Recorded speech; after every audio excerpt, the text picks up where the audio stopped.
Good evening, friends. So, today is our lecture number 3 of psychology. In previous lectures, we understood what psychology is studying, how it is supposed to be scientific, from where it emerged, and how the discipline of psychology, because of its ontology, epistemology, and methodology, ontology, what it sets to examine, epistemology, how valid are its principles, and methodology, which it uses to study its subject. And what are the subjects of psychology? The subjects of psychology, as we have understood, are human behavior,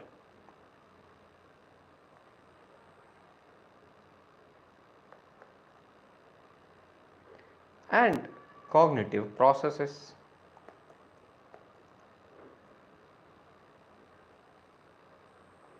Human behavior and cognitive processes. These two are the subjects of psychology.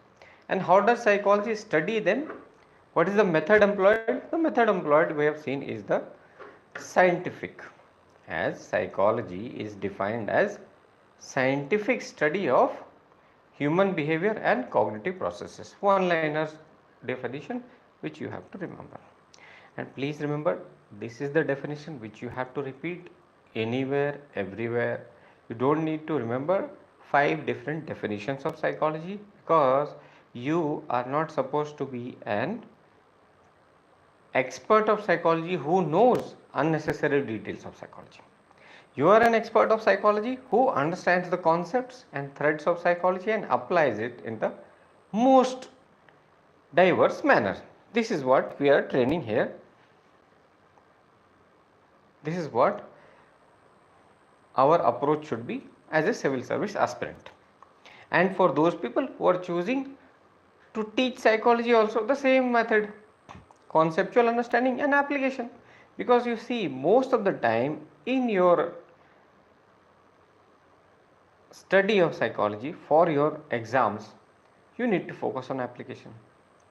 If you are reading psychology, studying psychology for your personal growth, there also you need to apply the principles of psychology in your environment. For that also you need to understand the applied consequences of the psychological principles.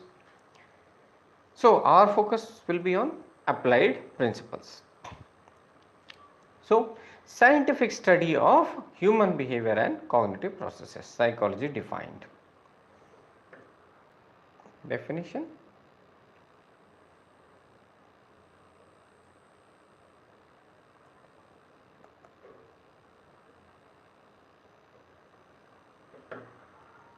Human behavior and cognitive process, HB and CP. Human behavior, cognitive process. When we say human behavior, it is overt, observable. Like if you are learning to drive, then we can measure that earlier you did not know, rather than pressing the accelerator you are pressing the brake, or rather than pressing the brake you are pressing accelerator. In place of first gear you are applying fourth gear. So these things, there is an improvement. So we can say there is a learning has taken place, observable, measurable. Cognitive processes, thinking, the way you think.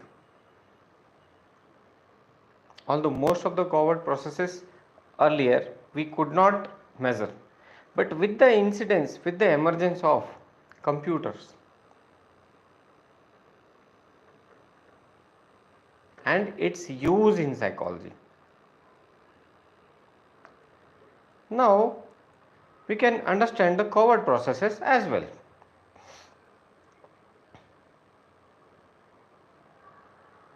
So this also becomes our object of study, human behavior and cognitive processes both.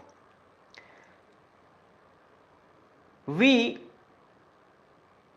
understood and discussed the nature of psychology, which is supposed to be scientific, threadbare, thoroughly. Scientific nature was explored thoroughly. But we reached to 4 principles which defines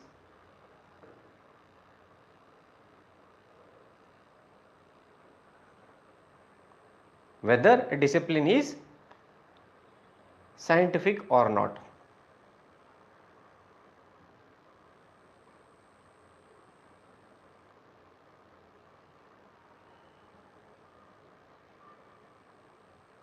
These four principles, as we have discussed earlier,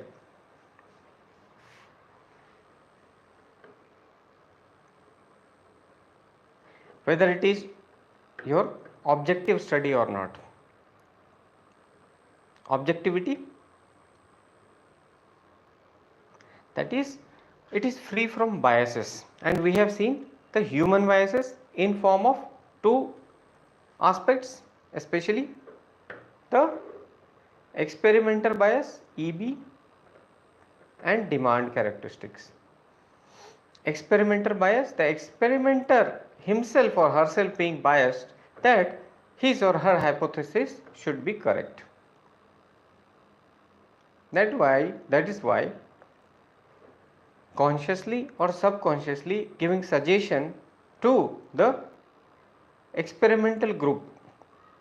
Experimental group is the group where the treatment is provided or manipulation of independent variable is provided. The experimenter knows this is the experimental group. So, to the experimental group, consciously or subconsciously, the experimenter will suggest, okay, you should behave in this manner. You should reflect that our special skill education which we are providing to you has resulted in a betterment of your performance. And demand characteristics, the experimental group, if the subjects in the group know that they belong to the experimental group, they start behaving in certain manner. Demand characteristics, that is why what is done, single blind and double blind. In double blind, neither the experimenter nor the subjects know to which group they belong, experimental or control group. In single blind, the subjects don't know, but the experimenter knows. In which group these subjects belong. So, through this we ensure that there is objectivity. Then comes skepticism. Skepticism, as we have discussed, skepticism is, we are not saying that our hypothesis is correct. We are going by taking null hypothesis, that treatment resulted into no improvement. Experimental group is equal to control group. No improvement. This is our null hypothesis, and this we have to prove incorrect. Once the null hypothesis is proven incorrect, then only the hypothesis is supposed to be correct. So we are going in a reverse manner, not saying that our hypothesis is correct, but saying that the null hypothesis is incorrect. This is skepticism, which every scientific discipline follows. Then we have our accuracy. We have already told objectivity, accuracy in data collection. And what are the methods of data collection in psychology? Observation, observing it,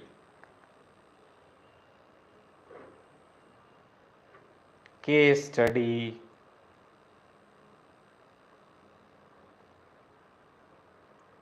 interview, questionnaire,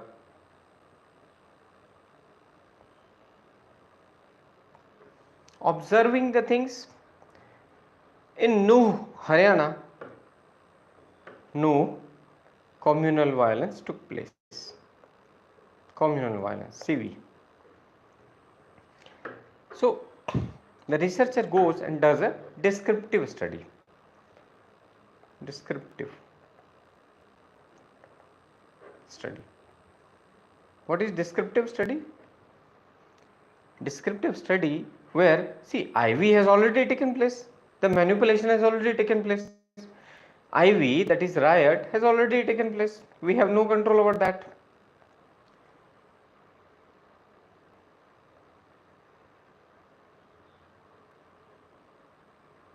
We are not manipulating the external variable, any other variable which affects the behavior of the people where violence took place, that also we are not taking into account.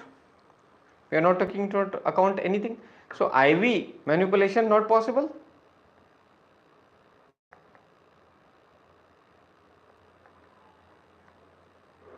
EV we are not controlling, not controlling. So what we are doing then? We are just observing, doing a descriptive study here, descriptive study. And these descriptive studies are NER, non-experimental research. Why it is non-experimental research? We have seen in the last class. Everything told to you crisply.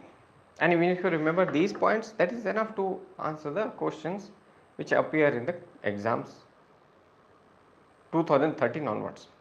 No need to go into study complete everything, Gita, Quran, Bible, all you studied, but you don't know what is dharma. There is no dharma. There is no dharma production. Karan Johar movie. You should do your karma well, dharma will also follow you. So, going to this karma dharma approach, what we see is that descriptive studies NER, non-experimental research. NER is where IV manipulation also not possible.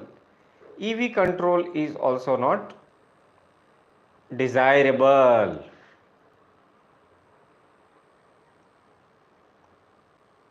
And then you are measuring DV also not very objectively, effectively, but subjectively. Observing it. NER, non-experimental research. Then comes your quasi-experimental research, QER. What happens here is,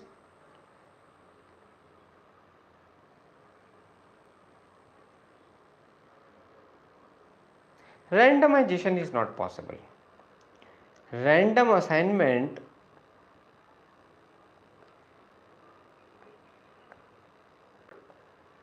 to experimental group and control group, that is not possible. Which effectively means that if there are 1,000 people, if there are 1,000 people in a village where the riots took place, and we are supposed to split it into two halves, control group and experimental group. In the experimental group 500 people, in the control group 500 people, but keeping everything constant, that is race, gender, caste, creed, everything constant. Randomly dividing it into two groups, as simple as that. But in this case, quasi-experimental research, the randomization does not take place. We are deliberately keeping certain people here, not doing randomization. So because of that, what is actually happening? Because randomization has not been done, the EV control is not there. EV is not being controlled.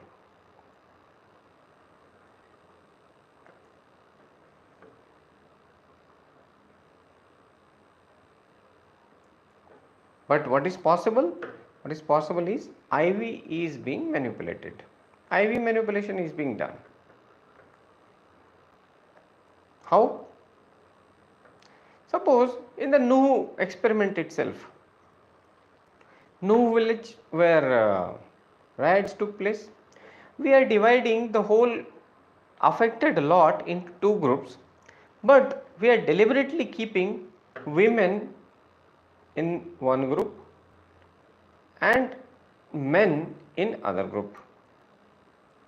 So we are not randomizing things, women here, men there, or people from particular religion in our control group and another religion in experimental group.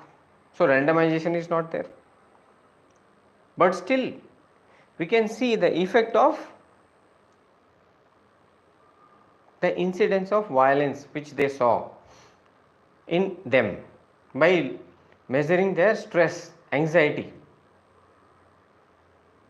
By measuring their anxiety level, we can see, or we can manipulate. How? By showing them the pictures. Experimental group, control group, they are shown the pictures of violence, and then we'll measure their anxiety level. Control group, no manipulation, we'll see their anxiety level. Manipulation of IV is taking place, that is happening, treatment is being done, and treatment is nothing but manipulation of IV. This is the manipulation of IV, nothing else. So in the experimental group, we will see the base level anxiety, and in the control group, what is the base level of anxiety, but we are not doing the randomization. So this is called QER, quasi-experimental research. Finish. In the pure experimental research, what we are supposed to have is IV manipulation,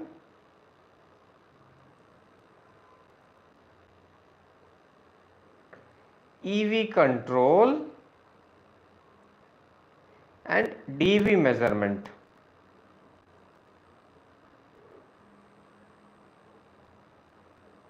All done effectively, efficiently and effectively. Or if you want to add economically, efficiently, effectively, finished. If you are doing this, then the experiment is pure. That is experimental design.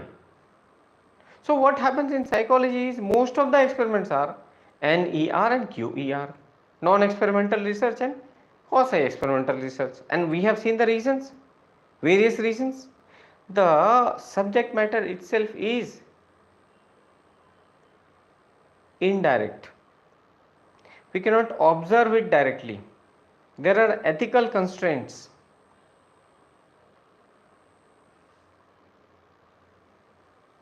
There are covert processes. So because of that, we cannot go for experimental design always. Finish. Even here your 10 marker, 15 marker, done.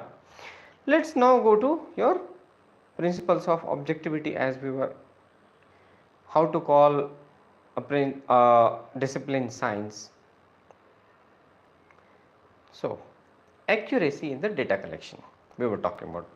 Objectivity, skepticism already dealt. Accuracy, the data collector, the person who collects the data, should be accurate. If we are supposed to choose the base level anxiety of every third household, starting from the main Agrawal Suites Columbar of old Rajendra Nagar, then it should be third house, not the fourth house. Otherwise the data collected will be misleading in its nature, and the whole hypothesis will suffer. The experiment will go haywire. So objectivity, skepticism, and then accuracy. After that, you, this is you, not we. The universality of the principles. The principles which are there in the discipline should be universal in its approach. They should be applied universally to all situations. As we have seen, the discipline of psychology and most of the disciplines have suffered from this positivism. Earlier, the positivism was there, an inductive approach was there, which meant that there should be universal principles which should be applied to each and every situation, which does not happen. So from positivism we went to logical positivism, that is, the principles can be changed according to the situation of the case. Then deductive approach, collecting the data, from there reaching to the theorization. Within these boundaries only, I am saying that the principle should be universal. Not having principles like natural sciences where G is, or F, force is equal to mass into acceleration, that kind of theorization is not possible in psychology. So we have learned all these things. We have also understood that not only the principles universality is important, but the scales used in psychology are not scales. Ratio scales. These are not ratio scales. We cannot compare two individuals and say that the IQ of 140 is twice that of a person whose IQ is 70. No, these two are not comparable at all.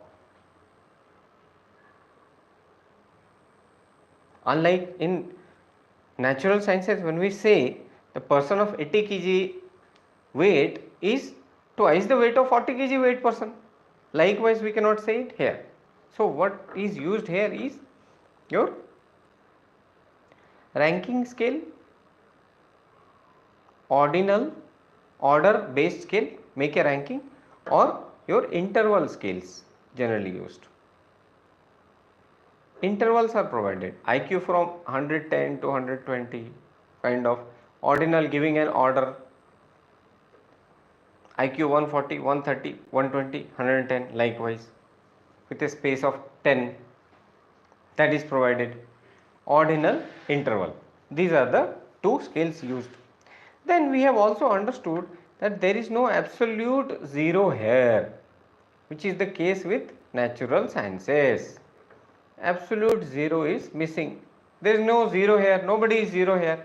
As Howard Gardner in his approach, if you understand the context, Howard Gardner says that everybody is intelligent. Why are you saying that the people who have high IQ, they alone are intelligent? And it had huge implications in educational psychology, in mental health. There are no retarded people. They are spatially abled people. So there is no absolute zero. Nobody is zero here. Multiple intelligence. Intelligence has different constructs. Somebody may be musically intelligent, but as far as IQ is concerned, their IQ is very low. But their musical intelligence is of exceptional level, for which we have examples like idiot savants,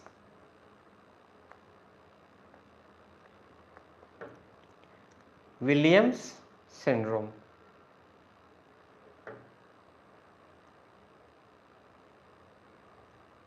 People with exceptional musical intelligence but with very less IQ level.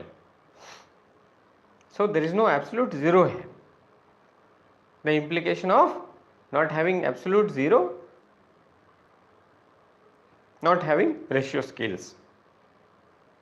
Comparable, relative.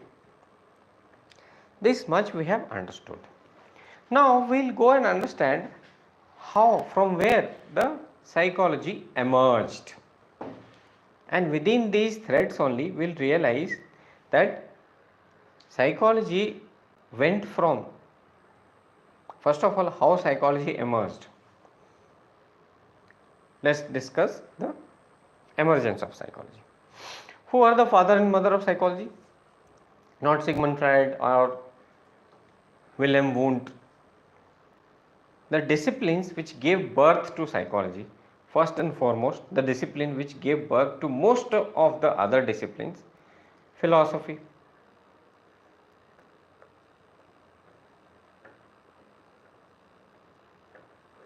Philosophy.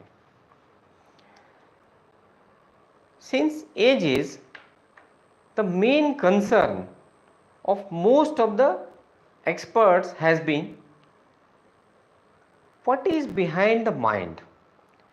How can we study mind? Because mind has been the most complex of all the constructs.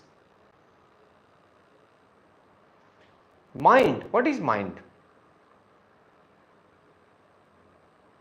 What is mind? What are its constituents? How it behaves? That has been the main concern of study for most of the experts. So under the garb of philosophy, mind and the questions of mind, especially the two important aspects, One, whether it is free will or environmental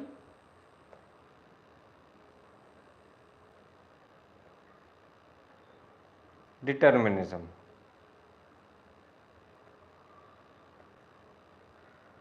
This is one thing.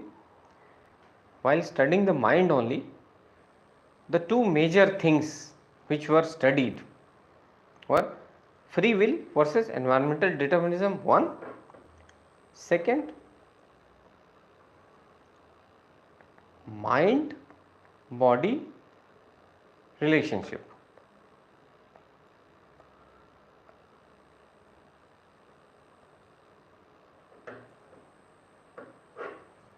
First is your free will or determinism.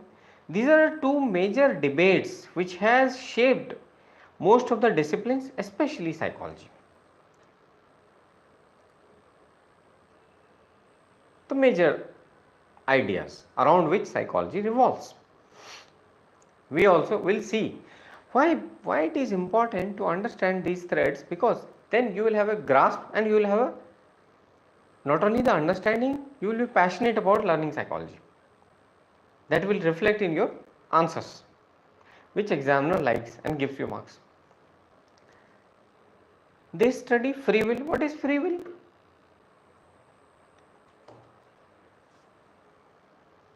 मेरी मर्जी approach. Free will is मेरी मर्जी approach. That was followed by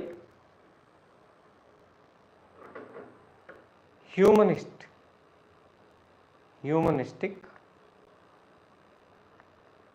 perspective in psychology. We'll deal with that later on, but let's understand what does free will mean. The humanistic perspective propounders, especially, who are the two people whom you should remember? Maslow and Rogers.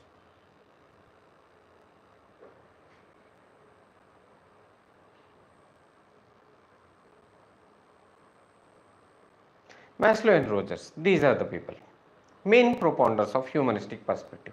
What they say? Free will. We are born with innate,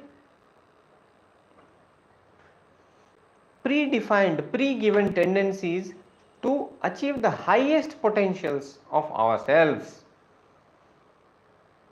and we are not driven by environment in any case, any sense. This is what free will says. In that we'll see, what they say is we are born to, first of all, we are positive human beings, positive, not driven by negative forces but positivity, growth, happiness, and especially self-actualization. What does self-actualization means? What does self-actualization mean? What is the context of self-actualization? Actualizing your potential, that is, to reach to the highest potentials which you were born with. Not being concerned about your safety, not being concerned about your self-esteem, social esteem, how much izzat you get in society, how much izzat you give to yourself. You are concerned about reaching the peak of your human potentialities, innate potentialities which you are born with. In this context, a famous quote, don't be over concerned about the power, money, authority, prestige, because someday you may meet someone who does not give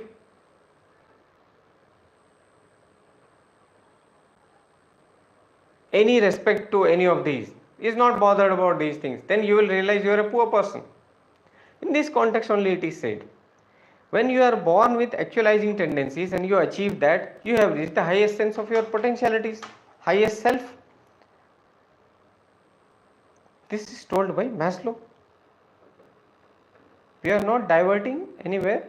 These things are important aspects. We'll deal with it later, but here also, after so many repetition, rectification approach, you will be having all these ammunitions in your bag, in your mind, so that you can apply it anywhere.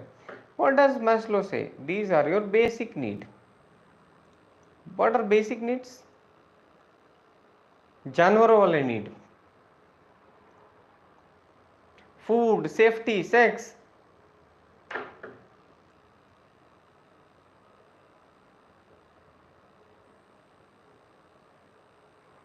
Physiological safety, रोटी कपड़ा मकान, ये सब मिल गया हमको. Then we will go to the esteem needs. How much इज्जत? This is इज्जत approach. Basic needs fulfilled. Now we will look for, अब हमें खाना पीना रोटी कपड़ा मकान is all there with us. What we should do? Now we need respect, ego, social esteem and self-esteem. How much respect you get in society, your social esteem, and how much confidence you have in your abilities, self-esteem, social esteem, self-esteem.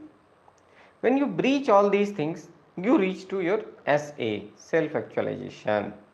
Basic needs, esteem needs, actualizing needs. Basic needs, esteem needs, basic needs B, esteem needs E, and A is actualizing needs. Actualizing needs, you are driven by the fact that you are a human being and you know that you are born to achieve certain peak experiences, and you see those people who have reached this level, they keep on smiling. Suddenly there is burst of peak experiences in their mind, they start laughing.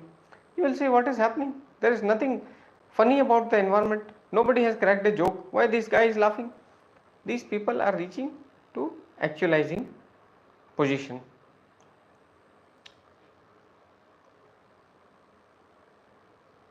This is told by Maslow. Maslow says that there is a hierarchy. Once the basic needs are fulfilled, then esteem needs and actualized, but that is not true. We will learn about this later on. That's not true. It may take place. There are people who are hungry but driven by some vision. There are people who don't have 2 square meals,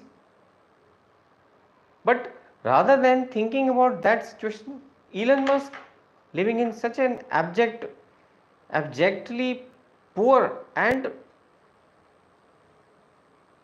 conditions where the environment of his home, the family, that is parents, were always fighting with each other.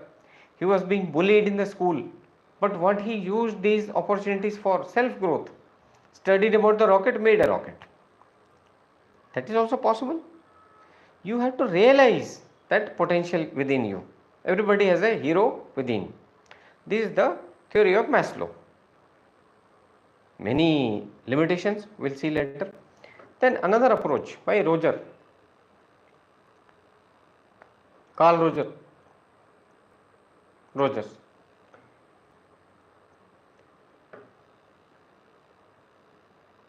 These are the two parts of yourself. This is your ideal self, which you think you are, and this is what you are. Which you think you are and what you are. Example, you go to the gym. The mirrors in the gym are placed in such angles and such distance, and the kind of mirrors which they place, you will always look heavier, stronger. So what is the suggestion in your mind? That I am getting bigger, I am getting stronger.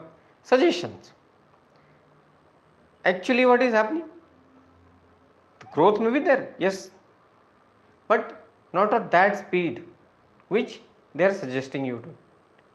And if you have this congruence, this is incongruence. Ideal self different, real self, these two are at different sides. Your ideal self, you think that you are a very polite person. I have met. For example, one of the renowned persons in the arena of teaching faculty only, I met recently, just giving you an example without naming anybody. thinks that this person has got highest etiquettes, mannerism, but actual reality is always abusing. In the personal conduct, this guy is always abusing. So there is an incongruence. What will it lead to? Disorders. When you say what you are, when you feel what you are, and you accept yourself as you are, acceptance is the key. Acceptance of what your real self is. There is congruence between real self and ideal self. Complete congruence. That you know what you are. You are not trying to become ideal. Have you seen people? They say that yes, I am offering this course. This is the price. Give it to me. Lawyers with congruence in their approach. Okay, this is what I do. This is the price tag. My time is not free. As simple as that. Real self, ideal self, congruent. They know that these are my innate drives.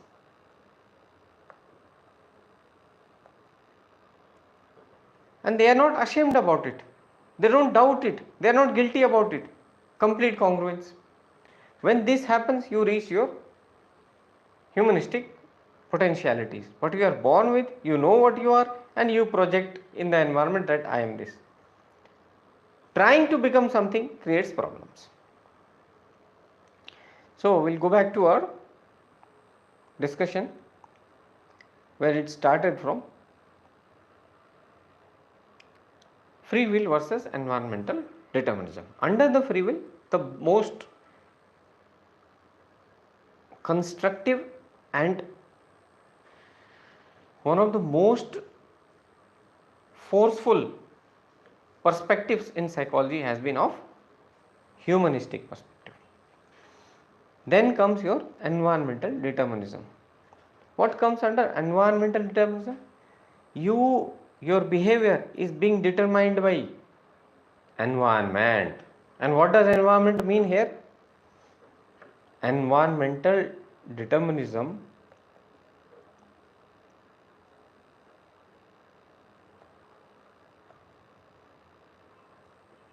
what does it mean? Two types of environment. It is not only the environment outside but the environment inside that also works. Not the environment outside, what is happening around in the class.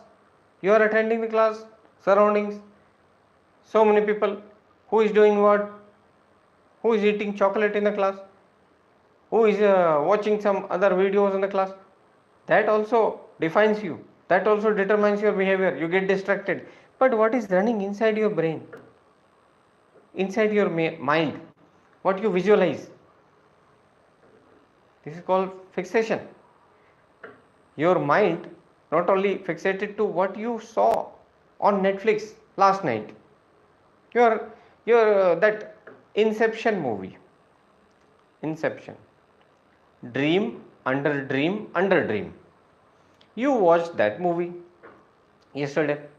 Yesterday you watched that movie. What is happening in the dream? You could not realize that how can there be 3-4 layers of the dream that is running in your mind. So your internal environment and your external environment, both are defining your behavior. That is called environmental determinism. External environment completely determining your behavior was given by whom? External environment.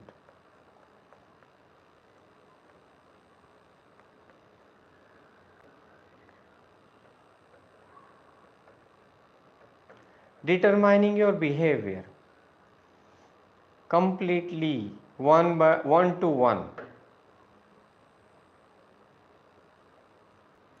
External environment, stimulus, this is behavior is response.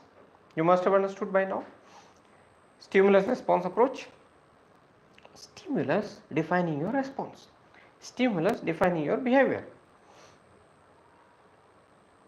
No role of your internal mechanism. External environment only. We are not talking about internal environment. External environment defining your you completely, one by one. Mirror image, that is called mirroring of stimulus or external environment by behavior.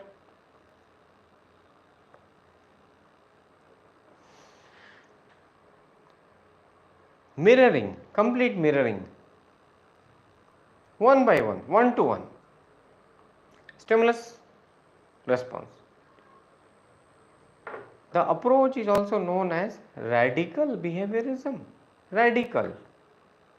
They say only environment determines your behavior, that's it. And these behaviorists say, as we will see later on when we study the perspectives in detail, behaviorists say that we should not study these internal processes, covert processes, because they are not observable, they are not measurable. Since they are not observable, they are not measurable. We should not study them. Why to waste time? Study only things which are observed. Study things which can be observed. Study things which can be measured. Otherwise, just leave it. So, radical behaviorism says that your behavior is determined completely by the environment. This approach is also known as neuropsychological. Neuropsychology is not something else. This is the neuropsychological approach. Neuropsychology, how?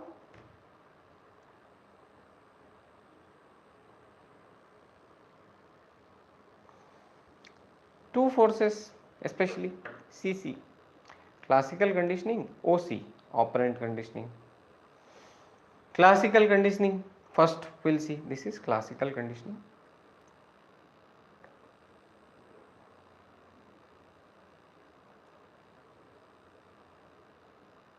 And why this name conditioning? This name conditioning comes from the fact that your behavior is conditioned by the environment. Behavior getting conditioned by environment means it is conditioning. Classical, because there the role of the subject, the organism is zero, not minimal, zero, passive. How? Pavlov's dog. Pavlov did an experiment. We will see all these in learning chapter also, but giving you briefly. Pavlov did an experiment. What he did, there is a, here it is a dog who is put inside a box, chained. The meat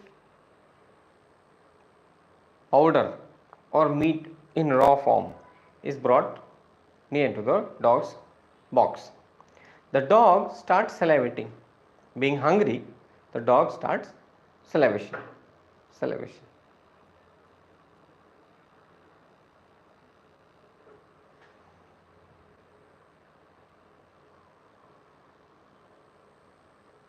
Now this stimulus here is, we have not provided any conditioning here.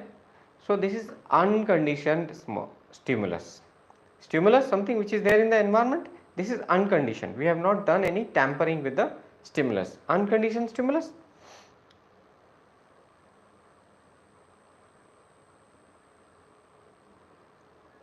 This is unconditioned response. US.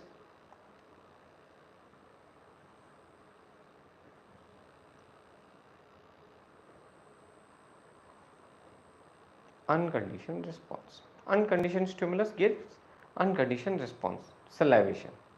Salivation is the response. The dog salivates. Anybody who is hungry and the favorite food comes will salivate. As simple, biological. What happened? After seeing the meat, inside the brain of dog runs a loop, neurological loop running inside the dog's brain. Now, before bringing meat here, which is your unconditioned stimulus, a conditioned stimulus was brought. That is, a bell was rung. Bell. Bell is your conditioned stimulus. Bell was rung first, then meat was brought. A dog is here. After the bell was rung, before meat being presented, so many times, repeated. And as soon as the bell was rung, meat was brought to the dog, in front of the dog. The dog starts salivating when only the bell is rung. Only the bell is rung, that is conditioned stimulus. Only conditioned stimulus. No, we are pairing CSUS, unconditioned and conditioned stimulus are paired. Unconditioned stimulus is something which we have not tempered, which we have not changed, and that is your meat powder. Conditioned stimulus is ringing of bell. These two are paired. Ringing of bell takes place. After that, the meat is presented. The dog still salivates. The dog is giving the same response which was there for unconditioned stimulus, unconditioned response. We can say it is unconditioned or conditioned response, the intensity being same according to the radical behaviorist. Just because the CS and US, conditioned stimulus and unconditioned stimulus, are paired regularly for a large number of trial, there is the presence of the same response which would have happened with the presence of meat alone. What happened here? The traces in the brain of the dog, same biological traces which was there for meat alone,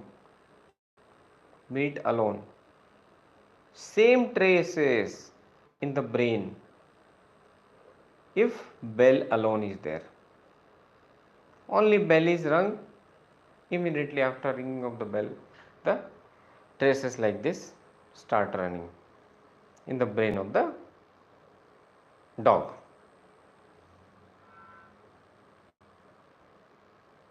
This is nothing but neurological.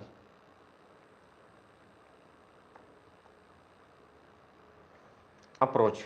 That is why it is also called neurological or neuropsychological approach. Neuropsychology defines the learning, defines the behavior.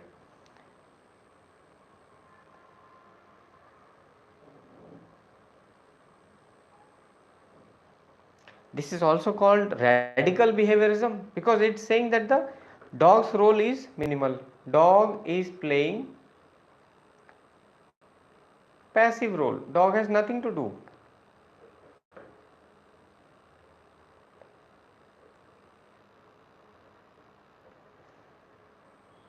Many people in current scenario, in recent scenario, have become the same, Pavlov's dog like. Have you seen a crowd following a fanatic leader? Fanatic.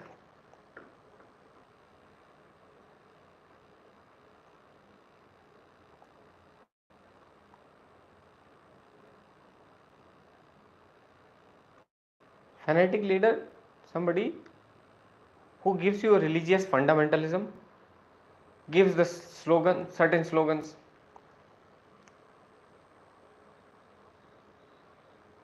Fanatic leader will chant some words. Leader says something.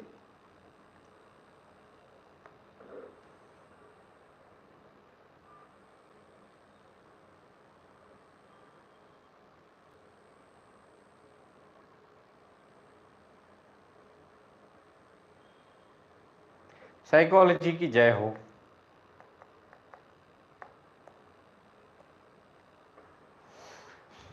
Everybody in the crowd will chant the same thing, like the Pavlov's dog, without applying the mind. Radical behaviorism, not applying anything, playing a passive role. In place of this, there is another approach which is called operant conditioning.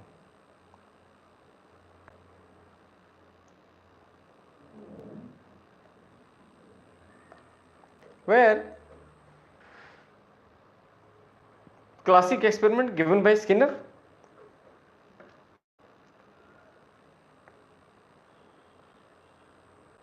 what does Skinner say? That rat entered a maze. Their lever was there. Rat was supposed to press it to an defined number of times, 10 times. Then food pellet dropped. Pellet of food dropped.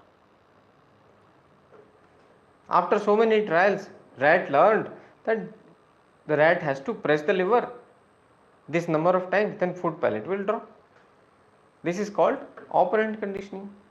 Operant conditioning, where the role of the organism, role of the subject, role of the learner or the person or the animal who is showing the behavior is not passive, it is active. Depending upon the, because if the Skinner's rat does not press the lever, there won't be any food pellet. Although the rat might be driven by the hunger, but rat has to do some activity. But still, because the reinforcement, that is, what is the outcome of the response? Outcome of response is called reinforcement.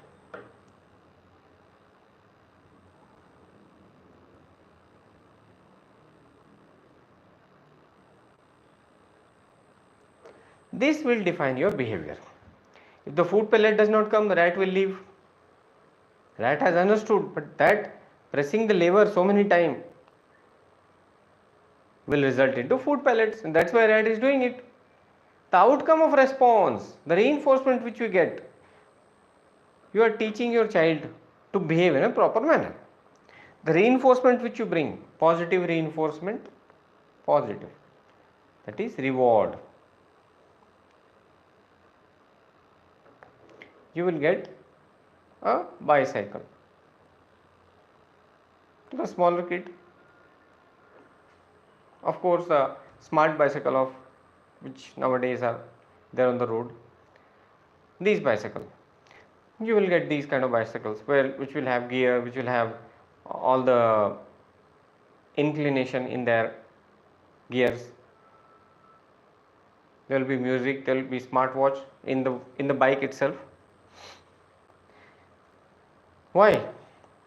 You say to the child that if you get up early morning and after that you go for running or you go for the exercise or yoga, the child repeats this activity for 1 month and you give the reward. This activity gets strengthened, this habit gets strengthened. So the outcome of the response, this is the response, this is the outcome.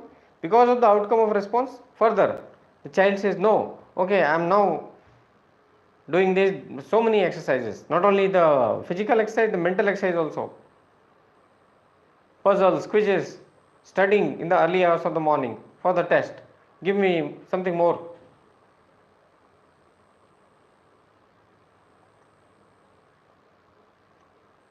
So the behavior is shaped by the response outcome.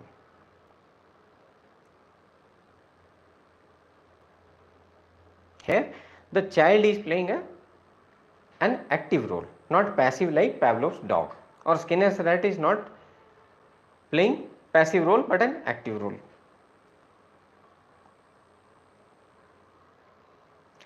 So we'll learn it later on. First of all, we will go to our original debates.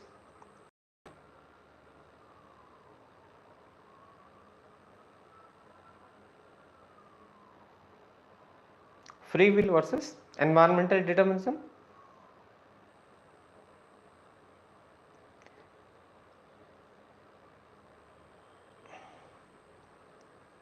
This was first debate.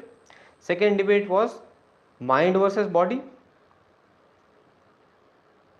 What is the connection between body and mind?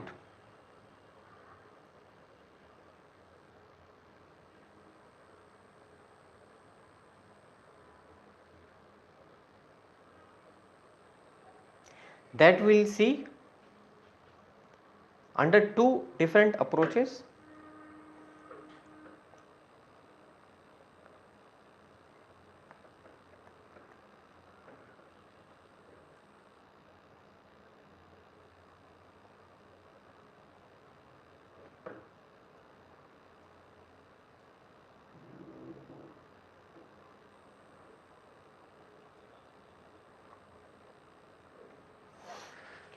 This we have seen largely mind body relation.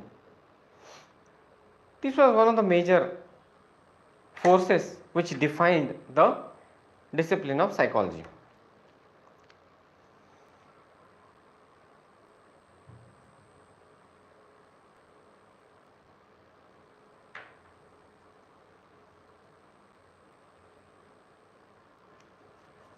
And before we go deep into that, as we have said, determinism involves environmental determinism, and within environmental determinism, the external environmental determinism I have told you through classical conditioning, operant conditioning, that is the behaviorism approach.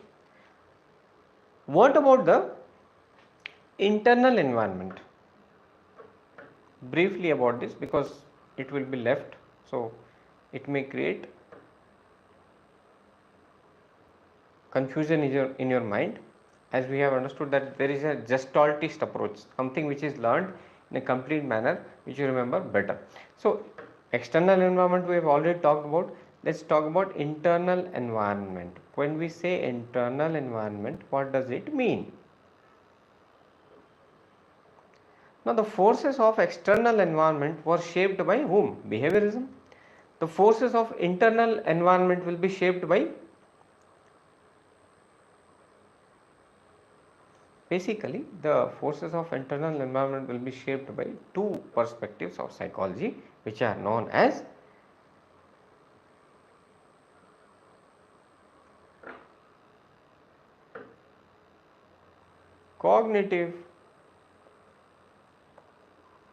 cognitivist and psychoanalyst.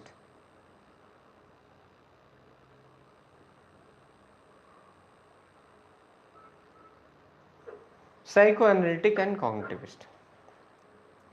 Free will versus determinism. Free will, we have understood, the forces are humanistic perspective that defines free will. Mary Murgy approach. I am born with innate tendencies to achieve the self-actualizing positive nature of human beings. Major heroes, the main heroes being Maslow and Rogers, Carl Rogers and Maslow. Then we went to determinism, environmental determinism. Environmental determinism being defined by two forces or two parts of environmental determinism. One is your external environmental determinism and internal environment. So external environment determinism is defined by behaviorism. There we have two threads. One is your classical conditioning, another one is operant conditioning. Classical conditioning is also called radical behaviorism, because they say that the organism in question, the subject in question, is remaining passive. Whereas operant conditioning says, operant conditioning force or part of behaviorism says that the organism remains active. Done and dusted. Now we come to internal environment. Environmental determinism has two parts, one external, another one internal, And internal environmental determinism can be defined by two major forces, which are psychoanalytic and cognitivist. How? Your internal environment defining your behavior. Psychoanalytic forces given by none other than the Sigmund Freud. Sigmund Freud was the propounder of this psychoanalytic perspective, said that we are born with a innate tendencies or psychic forces. We also call this psychic determinism. Psychic determinism.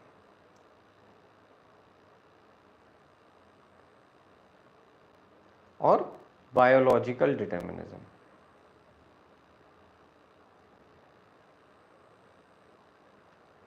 Psychic or biological determinism.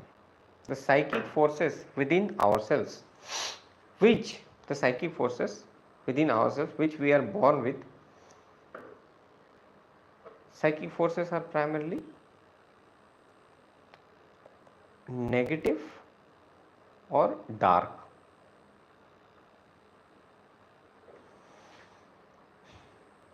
They say that these psychic energies have the constructs,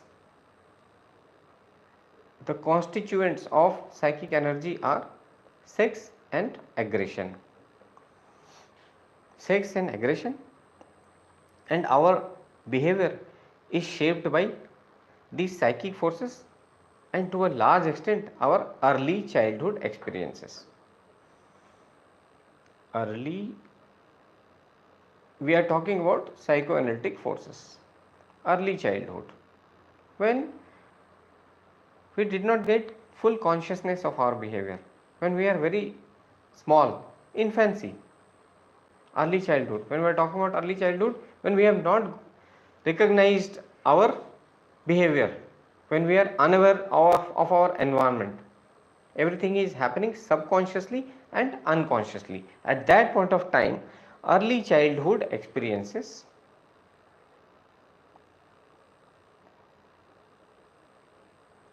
and the psychic forces, that is our innate tendencies, which are built up of sex and aggression, they define our not only the behavior which we are doing right now, but the complete life is defined by these forces. This was the perspective given by Sigmund Freud, psychoanalytic perspective. Biological determinism, psychic determinism, or internal environmental determinism. Where the major aspect of study, why? Because Sigmund Freud has a huge impact as far as the study of personality is concerned. You see, when we talk about psychology, whenever we talk about, जब भी हम psychology की बात करते हैं, you know, what is the major thing, major point of interest? Okay, after studying psychology, we'll get to know what is the personality of the person.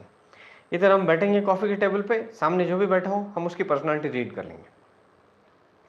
Just in 5 minutes we'll get to know. Okay, the hand gesture is like this, the person is thinking in this manner.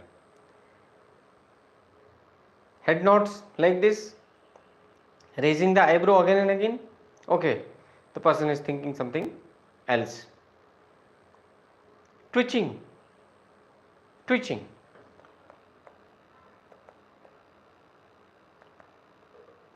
of facial skin, person is lying. So these things are determined by what? Sigmund Freud's approach. वैसे ऐसा होता नहीं है, we don't know. There is a scientific approach of assessing anybody's personality. That's why we say when a 15-20 minute of interview of UPSC is held, can they judge the personality of a person? Definitely not. That's why we see the person who was already serving in IPS was caught cheating in the exam when he was writing exam again to improve his rank. Cheating in the exam, despite the fact that he got very good marks in ethics paper. Dismissed from the service. So Sigmund Freud, what he said, what did he study, and what was the major impact during that era? You understand, the story is very important.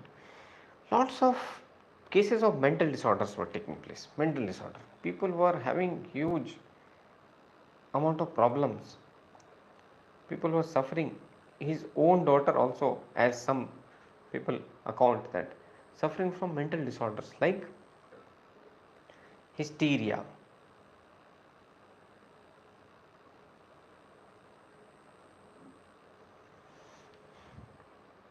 having bouts and fits of epilepsy suddenly,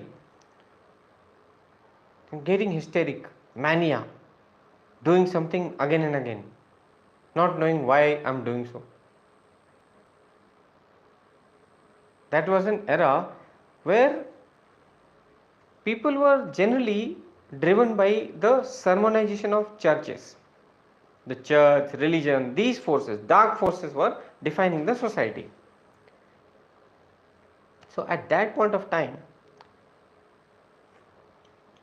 or as an opposing force to behaviorism, Sigmund Freud emerged as the most significant force which shaped the future of psychology, like anything, especially the study of personality and mental disorders. As he treated Anna O, his patient, by the techniques of psychoanalytic psychotherapy, where free association, freely associate. On the couch you are lying, Sigmund Freud is asking you questions, and you are freely associating things, having full faith in the psychotherapist. You are giving all the details, even the personal details, to the therapist. This is happening to me, I see this shape in the dream, I see this dream again and again, freely associated by the therapist. Dream analysis was done, of course.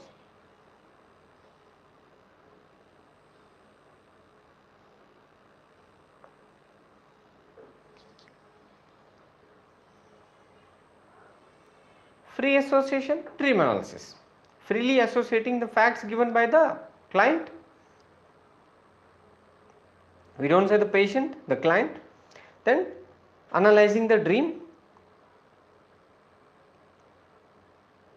What Sigmund Freud did, talking cure, which is actually true to a large extent. If somebody is able to write down, jot down, or speak to someone whom he or she has high regard for, each and every details, without being judged, without having the fear of being judged, if a person can say each and everything to the therapist, then lots of issues are resolved. The internal conflicts within mind are resolved. Internal conflicts driven by the psychic forces again.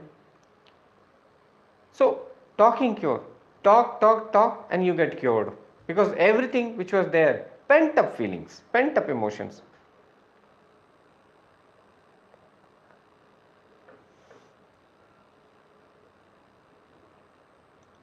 are out of your mind now.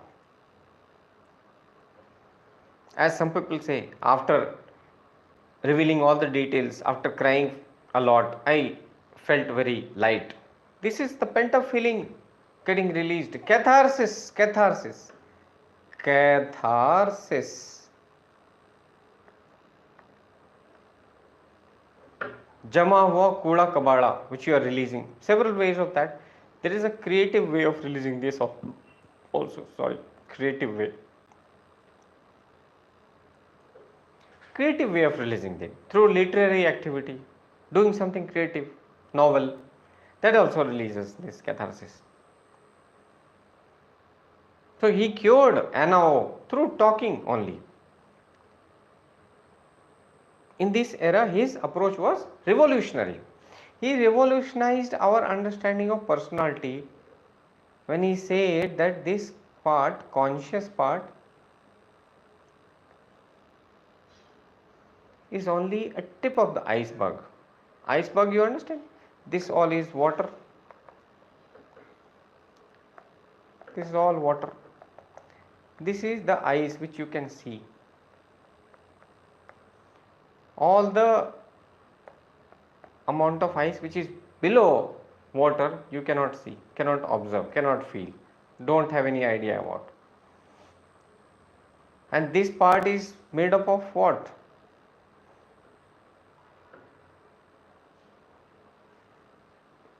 Unconscious, uncon. This is unconscious part.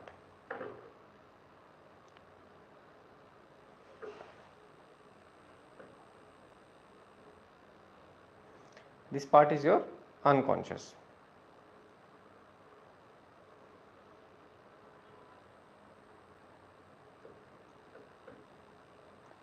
Uncon part.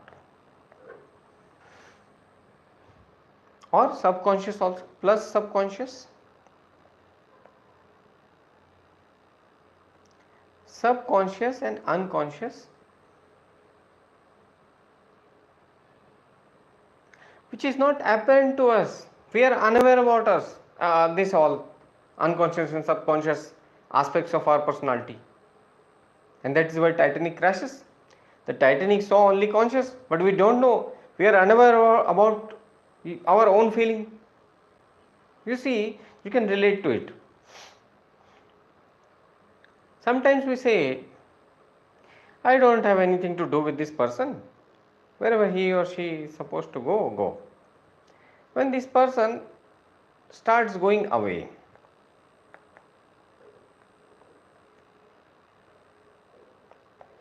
your heart is pounding, because the feelings which are there in the subconscious and unconscious mind, that takes over your conscious feelings.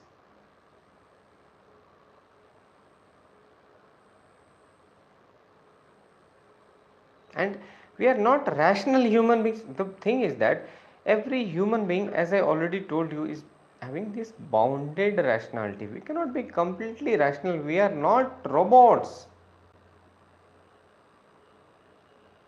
So we cannot communicate each and every of our feeling every time. There are certain feelings which we have to bury.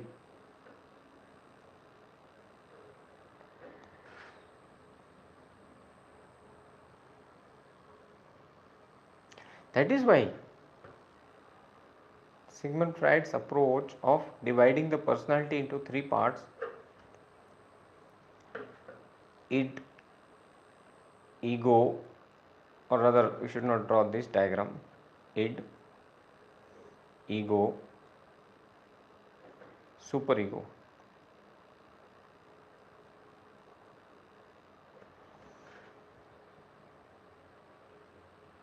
Id, the forces of psychic forces,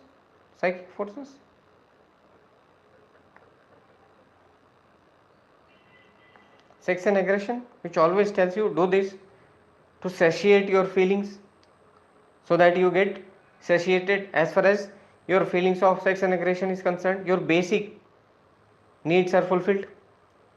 Always thinking of immediate gratification, not delayed gratification, immediate gratification. Then comes your ego part, which says that how much exposure you have to the reality of the environment, reality. And superego, your morals, which are defined by the society. There's a constant fight between the id forces. Sigmund Freud's thinking was that we are like animals. Animals always want food, sex, rest, always physical safety, physical satisfaction. So he thought that id defines all of our activities, but then there is a exposure to reality, something which can be done or cannot be done. also defined by the morals in the society you are living. In that society, whether it is possible, whether it is feasible, whether it is applicable or not. So the id gets exposed to the realities. Id is defining us for sure, but id has to fight with the ego, the reality of the environment and the values, that is superego. These two forces are at fight with id, according to Sigmund Freud. This is our internal environment. This is our personality, given by psychoanalytic perspective. The champion being Sigmund Freud. Then comes within the internal environment itself.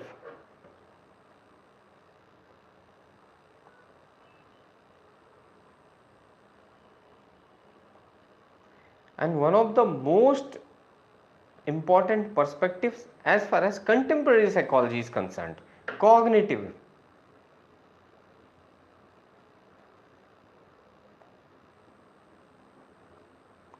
Cognitivist, cognitive perspective, internal environment. That says that, yeah, see, what cognitivists say? Cognitive people say the Skinner's rat is here, fine. Skinner is here. Skinner left the rat into the maze. Rat reached to the maze, reached to the lever, pressed the lever, and food pellet came. Okay, for the first time we can understand that the rat pressed the lever out of curiosity, suppose, or it is the behavior of animal to explore the environment. The food pellet came. But what about the second time? Why did the rat go there? The rat was driven by hunger, sensation of hunger.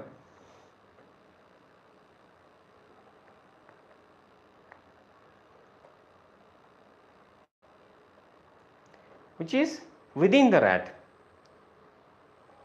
Rat's mental construct is defined by sensation of hunger or not? Mental construct of rat is defined by sensation of hunger, which is the internal environment, not being defined completely externally, that food is there as a reinforcement. The rat is being defined by hunger sensation. If the rat was not hungry, if the rat were not hungry, the rat won't go there. Suppose the rat is not feeling hungry. Within the trial only, between the trial, rat got cheese from some other place. The rat is not hungry. Rat will not go and press the lever.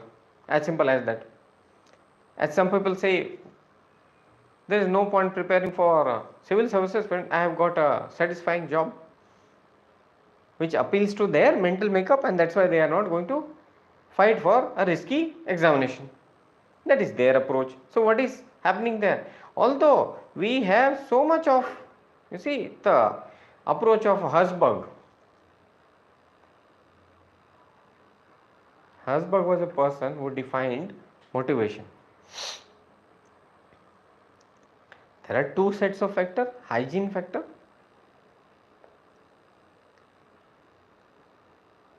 and then there are motivators. He said the hygiene factors are that because of which you like the job, that is, you are doing a job of IAS. What are the hygiene factors? The respect you get, the salary you get, the perks you get, esteem you receive. But what is the motivator? The motivator is you like the job because it gives you a challenging duty. It gives you internal satisfaction. This is motivator and these are hygiene factors. So if we go by this cognitive approach, then these factors should dominate more than the hygiene factors, more than the environmental factor, or if we look at in another perspective, the extrinsic motivators and intrinsic motivation. We have seen extrinsic motivation, what is there in the environment which the reward you get, that alone will not let you go far. As I told you, for example, you are choosing an optional. The optional you are choosing because this optional is very scoring. Okay, this is scoring optional. Syllabus is also very less. But after studying it for maybe 1 or 2 attempts, you see that I did not like this optional. Let us choose something which I like. Same holds true for relationship also. You choose a person where you find the rewards very high, as happens in the case of arranged marriages. You find the rewards very high, lots of dowry, getting married into an influential family. These are extrinsic motivation, but internal motivation is whether you have a chemistry with the person or not. Likewise, you have a chemistry with the optional or not. Likewise, whether you like the job of IAS internally, that is intrinsic motivators are there or not. Otherwise, you won't go far. After some time, you will be bored and nothing will inspire you. Rather, if you are a qualified person, if you have some plan B, you may leave the job and go and shift to that job. Many people have left IAS and they have joined job of a bank PO. I know many people, bank PO job, lesser salary, everything, but they are satisfied here. They like this job. Left the job, lots of challenges, left it because they are not intrinsically motivated.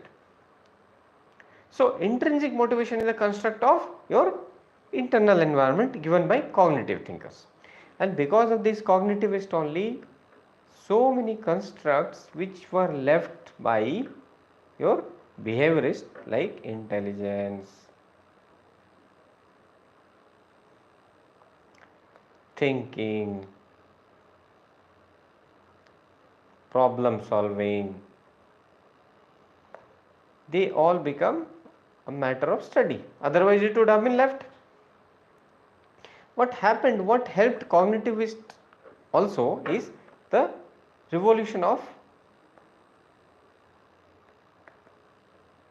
ICT, information and communication technology, that is computers.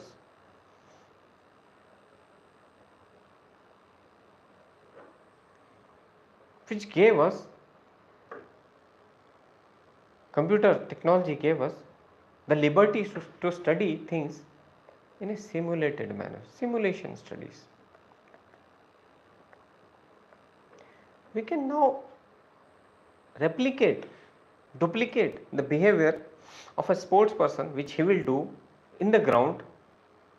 We can see that behavior on our computer screen by feeding the data of person's age, physical status, past achievements, the playing style, everything fed, and then the player's complete response will come here. Player will be shown playing. The kind of shots which backhand which Sania Mirza will be using in the match will be displayed on the TV screen, on your laptop screen, on your MacBook itself.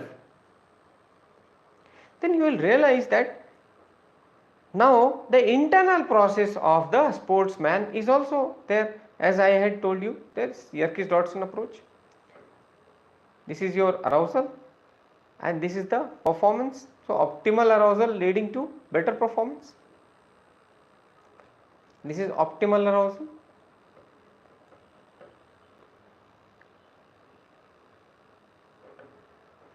And the performance being best here. This can be judged by simulation study itself. This graph is called what? Yerkes-Dodson.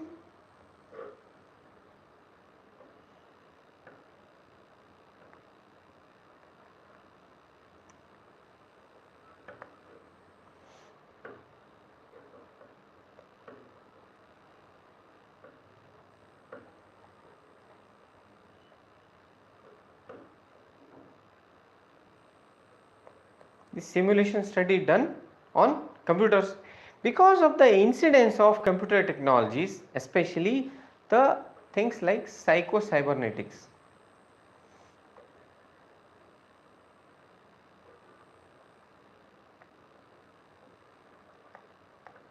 cognitivists got a huge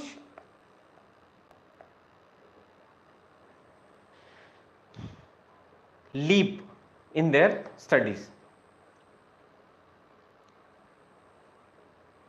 So nowadays, the current psychological perspectives, the contemporary psychology is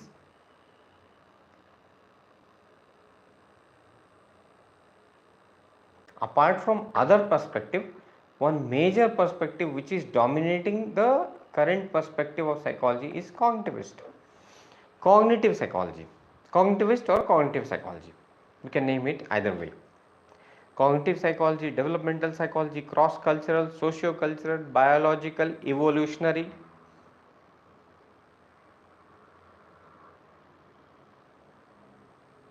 Psycho-cybernetics, neuropsychological approach has already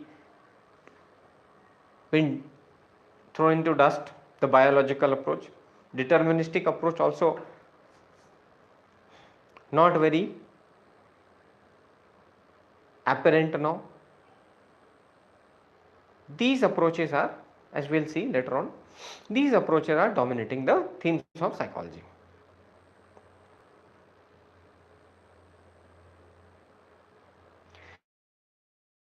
Now we will come to the evolution, how it happened, what happened. As I told you, the major study point for any discipline has been the study of mind. So the study of mind was the approach. Earlier, the study of mind was being done by philosophy.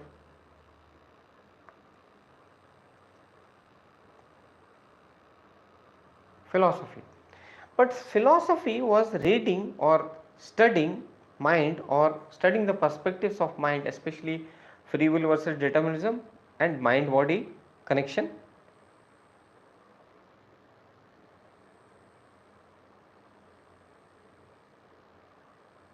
Majorly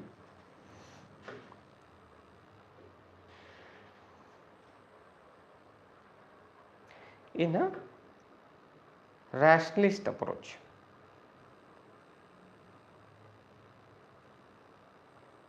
Rationalist approach, the approach based on the reasoning, the approach to study the mind as a subject was being done by philosophical or ancient philosophers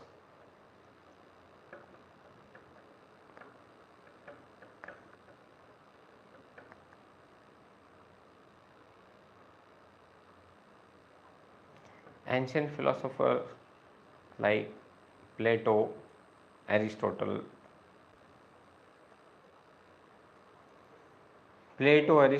These geniuses were studying mind in a rationalist manner based on the reason, just based on the reasoning. But later on, when the modern philosophers came,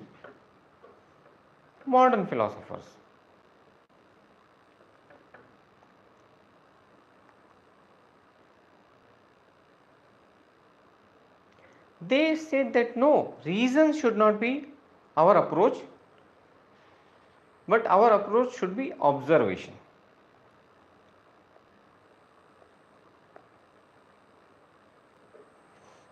From reason to observation. Rationalist approach said that, what happens when 10 philosophers are sitting in a crowd?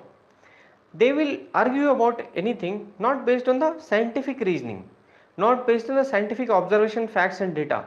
They will reason it just on their understanding of anything. Like, you see, birds of a feather flock together. This is the popular saying. Now, if a philosopher or if a group of philosophers is studying this aspect, they will reason it based on what? Arguments. They will argue with each other. One will say, no, birds of feather don't flock together. there are opposites to it, other will say no, no, this is true. They will just do dissection of this based on reasons, rational approach, rationalism they follow. But science says, or modern disciplines say, that anything should be based on observation. So modern philosophers said that if we have to study anything, we have to study it based on the observation.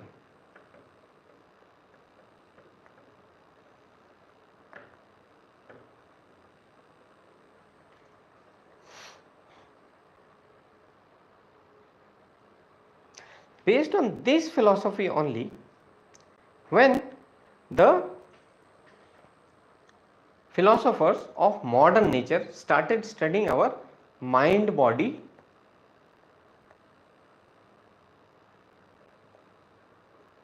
relationship. What relationship? Mind-body relationship.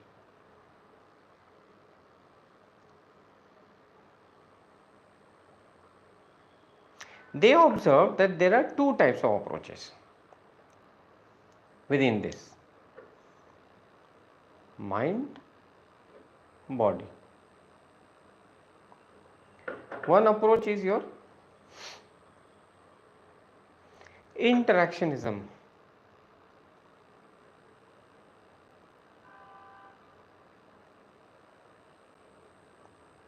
which says that mind shapes the body and the body shapes the mind. Mind and body, they both reinforce each other. Interactionism, they interact with each other.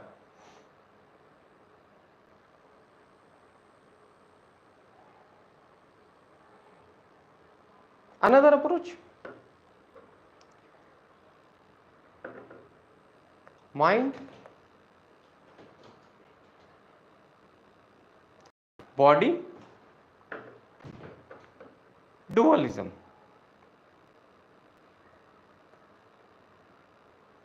These two are separate entities.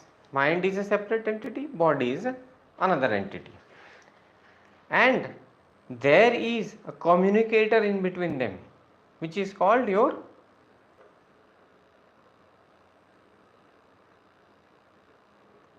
pineal gland. Through the pineal gland, they are communicating with each other. These two are separate entities. They don't interact directly with each other. For example, there are certain marriages in which mind, body, husband, wife, they are separate entities. They don't reinforce or interact, shape each other. What happens? They have a pineal gland. Who is this pineal gland? In-laws. Whatever communication takes place between them is through in-laws. In-laws will tell what to do. Wife, husband not interacting with each other. This is called, who is the pineal gland? In most of the cases, brother-in-law or sister-in-law or mother-in-law also. They will say how mind and body will interact, because they are separate entities. Same in the case girlfriend boyfriend approach. They are not interacting with each other, but pineal gland. Who is this pineal gland? The friends. Friends will say, this guy is not good for you, this girl is not good for you, because you don't have the judgment. You are not interacting, communicating with each other. This is called dualism. Dualism approach.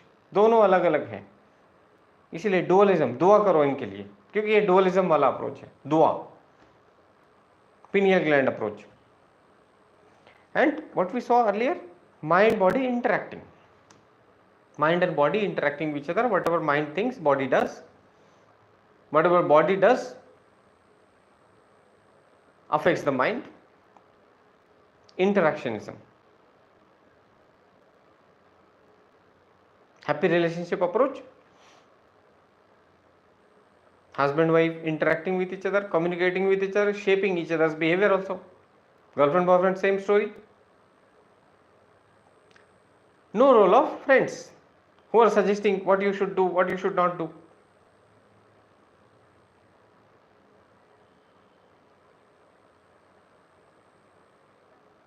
The champion of these streams, interactionism and dualism,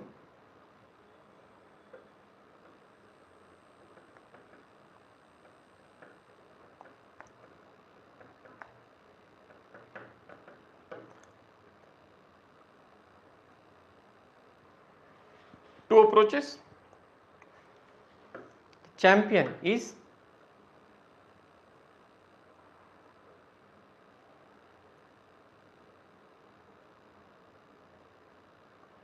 Descartes, wrote as Descartes but pronounced as Descartes. Descartes is the champion of these approaches. Interactionism given by another person, dualism given, no, that's not true. Actually, many of the sources are not valid, and there is no need to drop 10 names, as I've already suggested you. Dropping names does not give you marks. So the champion of these approaches, Descartes, interactionism and dualism. When it was being studied by our modern philosophers who said that it should be based on the observation, they realized that due to modern science, we can now study the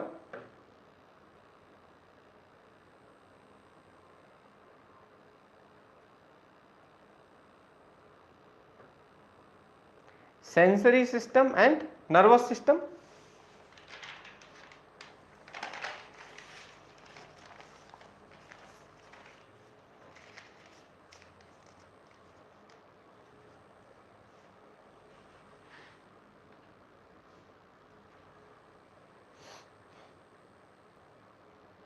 We can now study the sensory system and nervous system of the body and how it affects science.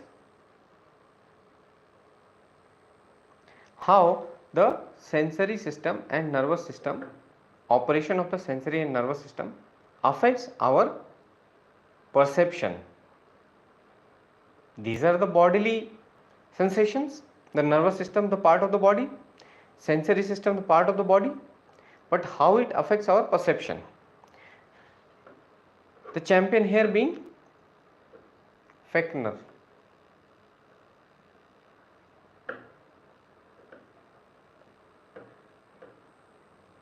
Fechner, F-E-C-H-N-E-R. Fechner. What does he say? He observed that the intensity of light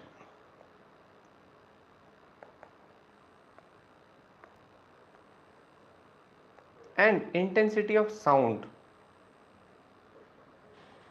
defined our perception of these senses. That is, if the intensity of light is too high, our perception, the way we perceived it, was equally, like it was intensity of the physical stimuli, intensity and the way we perceived.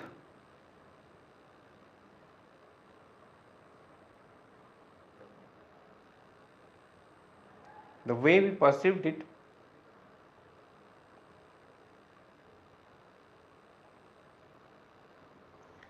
this was going 1 to 1.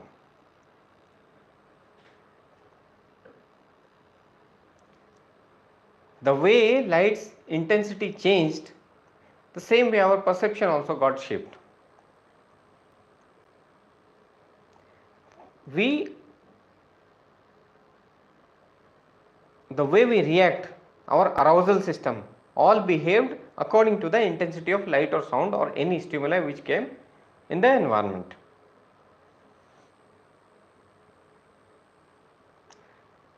This was given by whom? Fechner. Fechner gave this, and in the same era, the modern philosophers were saying that we should studied any discipline based on the observation.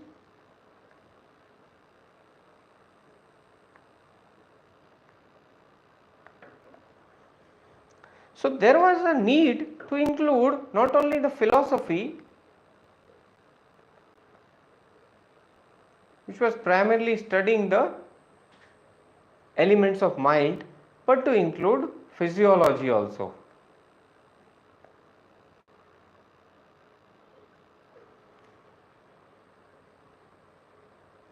Philosophy was studying mind, physiology was studying body.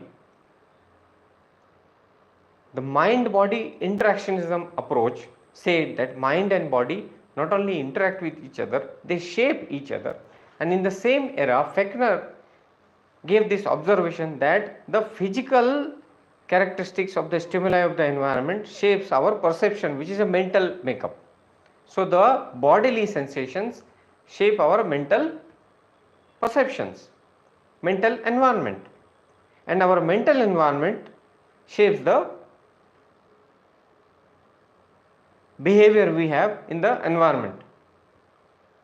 Mind and body are interacting with each other. So that gave birth to an approach which was a mixture of both philosophy and physiology.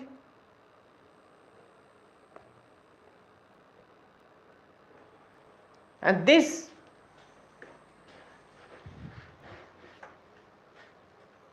propelled the whole group of experts to think that there can be a new discipline known as psychology,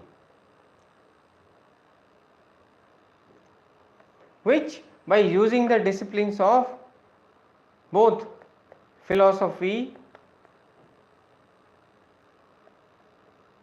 and physiology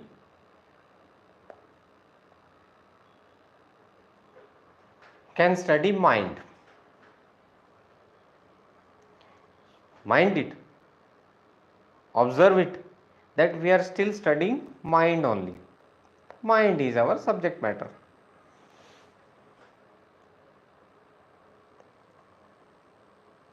Mind, we are studying the mind.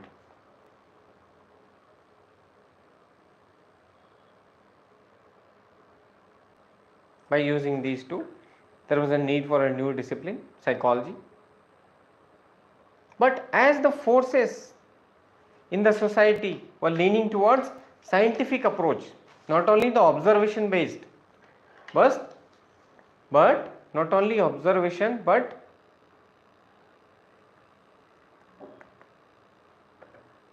experimental observation.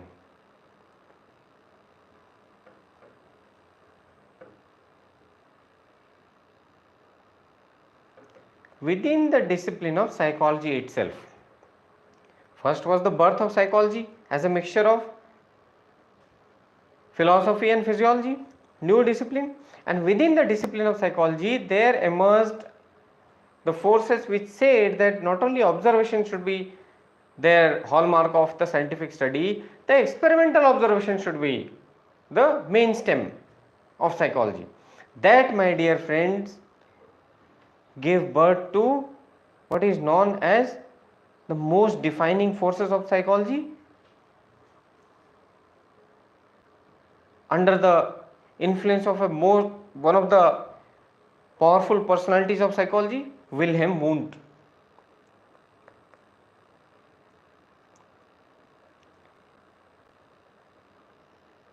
Also called the father of psychology by many psychologists, apart from the fact that some of them assume that Sigmund Freud was the father of psychology. Wilhelm Wundt was a powerful personality, and you know, if somebody is a powerful personality, he or she does not believe in something which is going on. This person is revolutionary, radical, bratish in the approach, and will bring something new, which will continue till eternity, or if not eternity, for a very long period. So what Wilhelm Wundt did, along with his disciple, his student Titchener,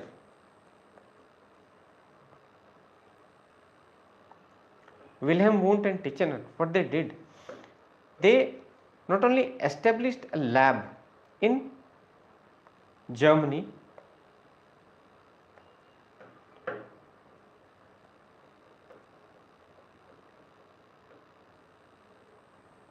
to study. The lab was established to study what? The subject matter has changed. They are saying, what are you studying? You are studying mind. Have you seen somebody's mind? Can it be observed?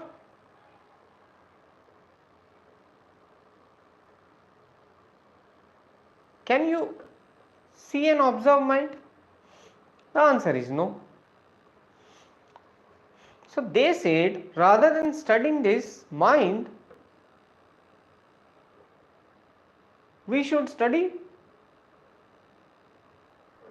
consciousness.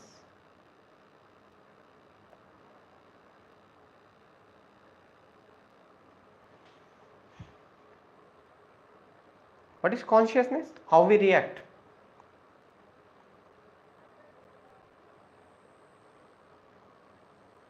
And according to the structuralist, this approach of Wilhelm Wundt and Titchener was called structuralism.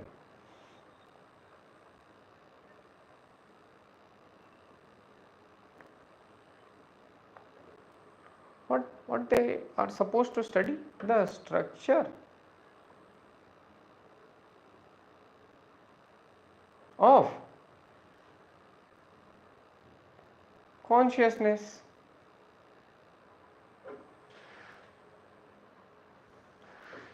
The structure of consciousness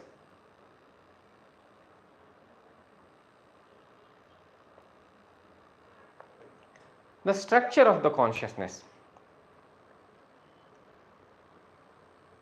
What constitutes your consciousness? They said under the structuralism approach,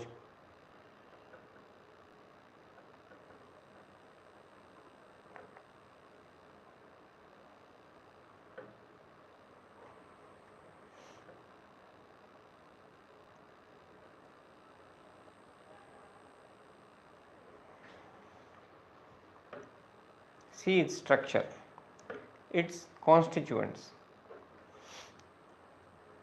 Structure,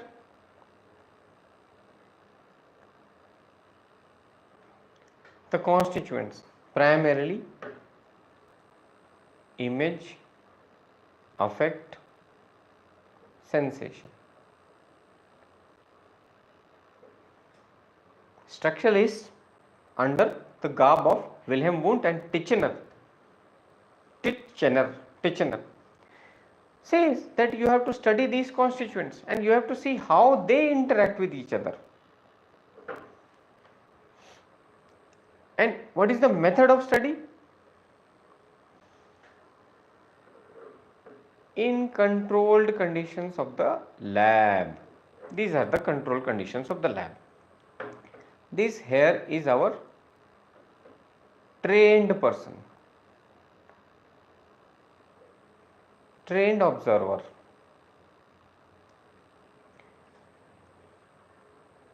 Here stimuli is presented in form of light, sound, etc. is presented to the person. This trained observer will do what? Introspection. Now mind it, this introspection is different from how we use the word introspection. How we use the word? In one of the exams, one of the year, I got lesser marks in mains. So I went to a person who got 35 rank, one of my friend, very good friend actually, 35 rank, Orissa cadre, director education. I asked, what happened? What did you use? What he told me, go and do introspection. I said, what introspection should I do? Go and sit in the room alone, take a paper, write down all these issues and reflect upon this. Complete Nonsense, non-scientific approach. That is non-scientific approach. Here what they are doing, they according to the structuralist are following a scientific approach. Scientific approach of introspection. When the stimuli is presented, light is there or a sound comes, they will see, they will observe that what images, what emotions, what sensations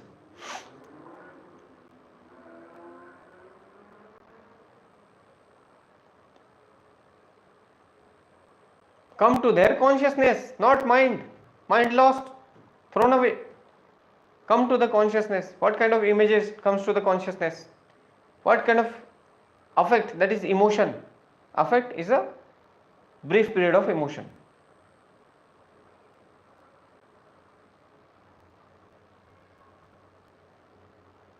What sensations they encounter and how they are interacting with each other. Not very easy task, let me tell you, very complex. But they were trained by these structuralists. They were supposed to see these constituents and how they are interacting. Based on that, the structuralists said that we will understand the consciousness and this should be our study matter. The object of study should change from mind to consciousness.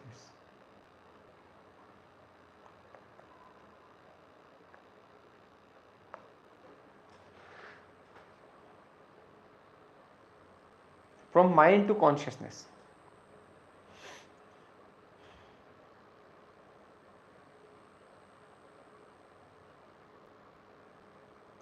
Lab experiment, that's why it was scientific.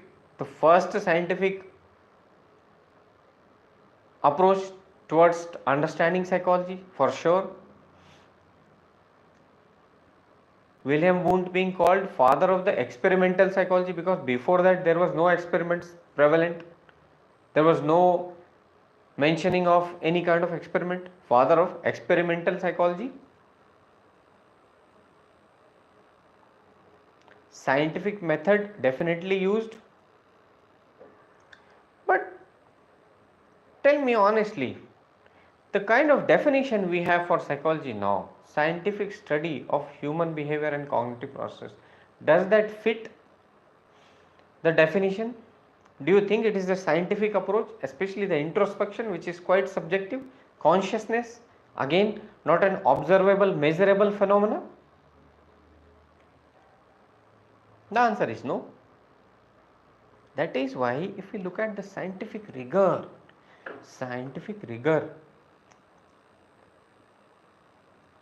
according to the parameters of scientific rigor, the structuralists failed miserably. Not only failed, they failed miserably. Titchener,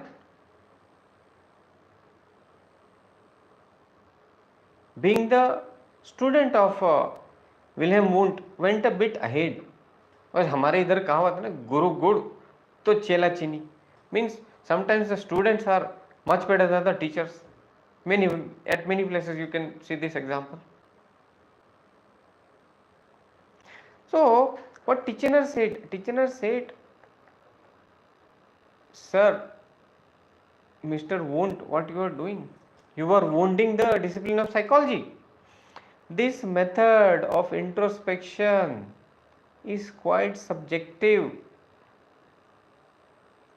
So the training of the participants who are doing this introspection should be scientifically rigorous, and the constituents of consciousness should not only studied in a manner how I, A and S, image, affect and sensation, interact with each other, but the physical properties, the strength,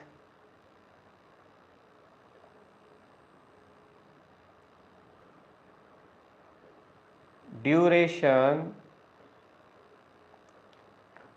intensity of all these constituents of consciousness should also be studied, and their interaction with each other should also be made significant. So Titchener went a bit ahead of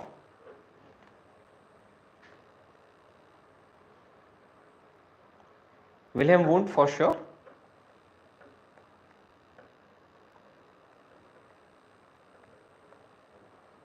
but largely if we say the structuralists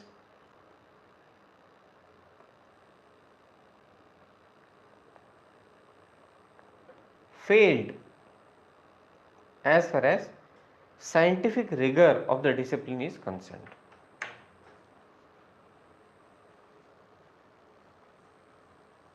So what did they give to the psychology? They started the modern psychology for sure, because the psychology was being studied scientifically from now onwards. And the positives, the negatives we have already summarized. The positives, they had a huge heuristic impact. अब जब हम कहते हैं heuristic, what does it mean? देखो, they already brought this internal mechanism. They are not saying that the light. अब फेकनर ने क्या बोला था? अभी हमारा बिहेवियरिस्ट तो आया नहीं, behaviourist will come later. What does Fechner say? What did Fechner say? Fechner said that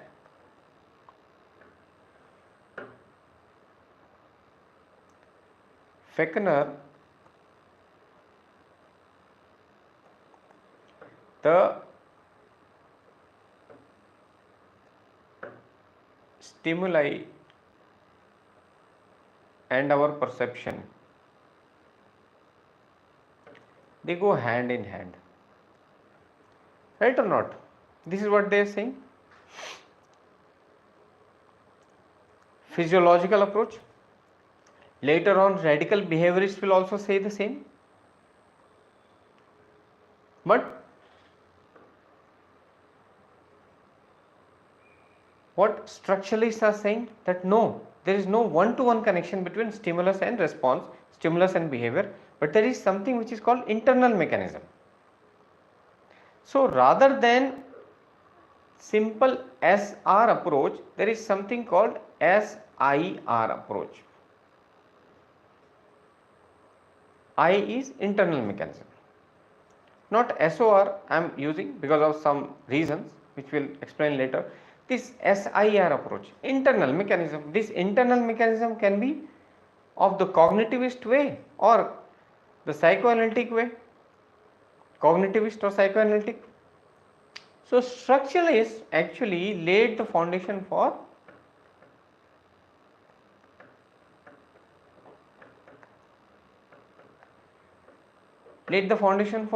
two major forces on psychology. One is your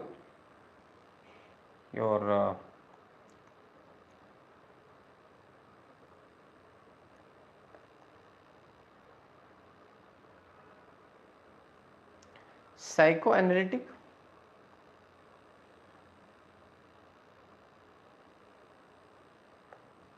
perspective because of two reasons now. One is the internal mechanism was brought as told by psychoanalytic perspective also, that there is psychic determinism, our internal mechanism, innate tendencies to show our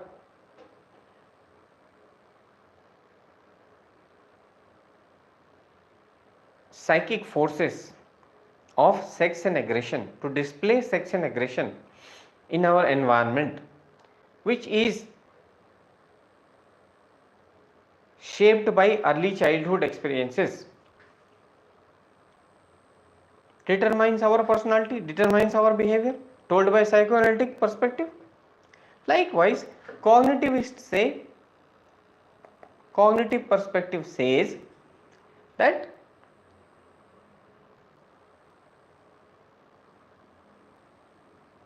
there is a filter between S and R this is stimulus, this is response.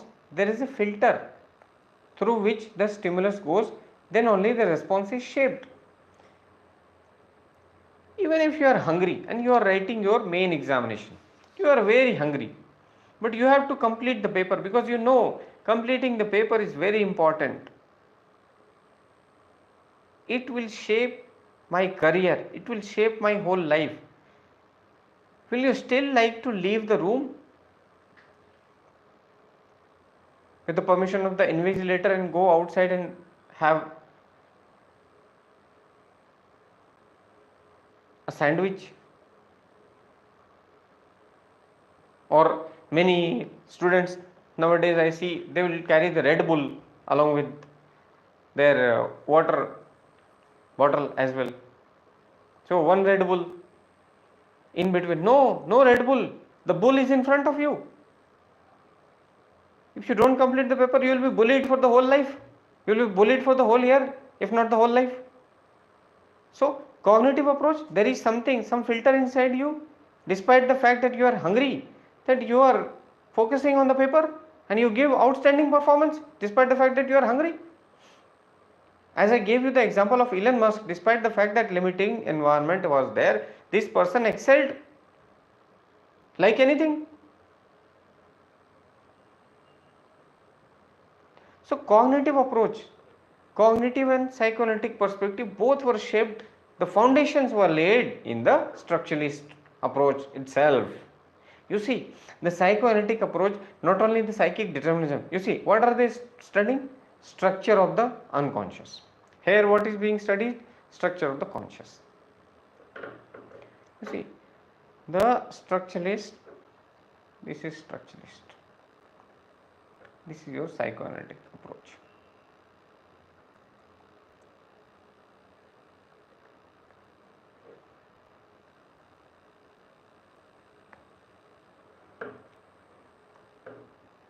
They are studying structure of conscious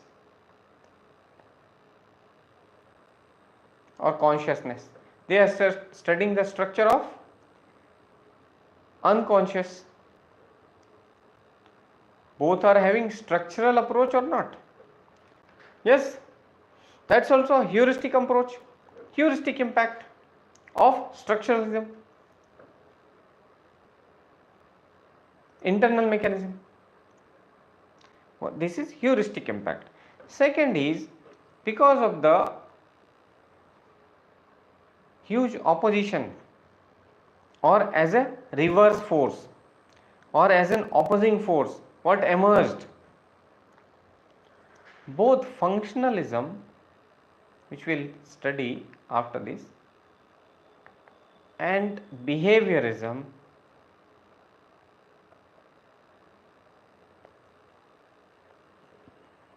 were founded as opposing principle to structuralism.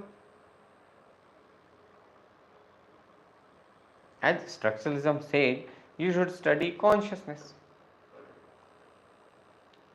Consciousness, the structure of consciousness, which is image, affect, sensation, and how do they interact with each other through the method of introspection done by trained observers in a lab condition, controlled lab condition, where in the controlled lab condition stimuli is presented and the consciousness and its structure is studied so as to make sense of the consciousness, and that should be the focus of study of psychology. Psychology should study consciousness.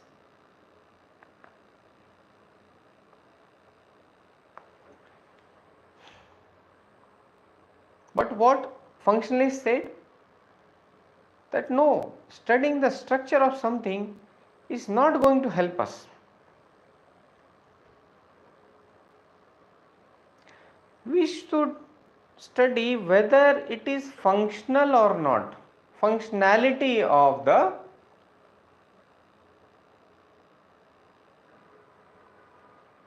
consciousness itself. The second force which shaped the principle of psychology after structuralists dominated for a long period. They had huge impact, and as I told you, Wilhelm Wundt was not a weak person. Weak people don't define history, so never be weak. You should be weak as you should be weak only if you have to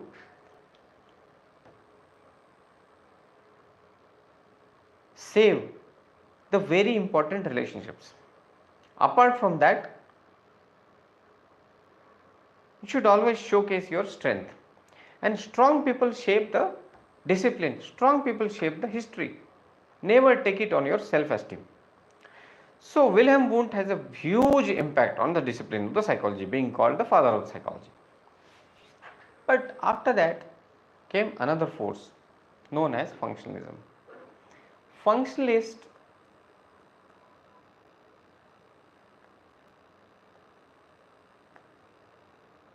were defined by what? They were defined, and in fact they were inspired by, this was the time of Darwin, Charles Darwin, the principle of survival of the fittest.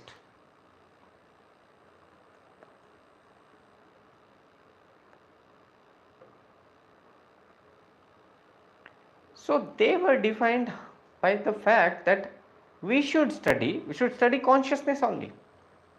From mind to conscious or consciousness. But within consciousness, what we should study, not its structure. See how it changed. From mind, which the early psychologists and philosophers actually, that the birth of psychology had not taken place in its experimental way. The birth of psychology took place when it was being studied in the lab condition experimentally, scientifically by Wilhelm Wundt, being the father of psychology. So there was study of mind. From mind the study changed to consciousness.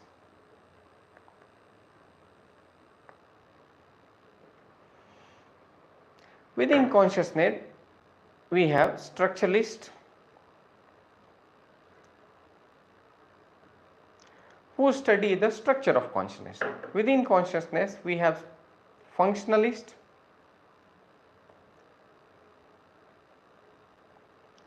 who study the function of consciousness, how consciousness helps in adaptation to the changing environment. The environment is changing every second, as you know. Environment is changing. Everything changes. Many people think that they have become God, demigod. इससे पहले जो शख्स यहाँ पर तख्ते नशी था, उसको भी अपने खुदा होने का उतना ही यकीन था. Every party which comes to power thinks that we are going to rule the country for 25, 30, 50 years. And every person who, suppose somebody is teaching sociology, psychology, history, they think that I am the only teacher who is going to dominate the stream of psychology for next 50 years. But that is not true. इससे पहले जो शख्स यहाँ पे तख्ते नशी था, उसको भी अपने खुदा होने का इतना ही यकीन था. So everything changes. The environment is changing like anything. How does consciousness help us in adapting to this changing environment should be the focus of our study. These functionalists were inspired by theory of evolution.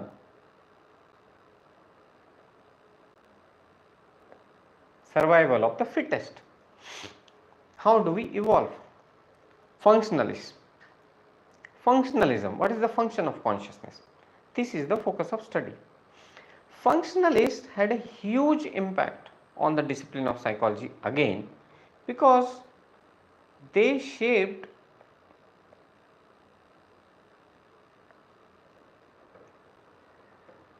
educational psychology stream very significantly. This perspective you can see in terms of an approach known as Vygotsky's approach.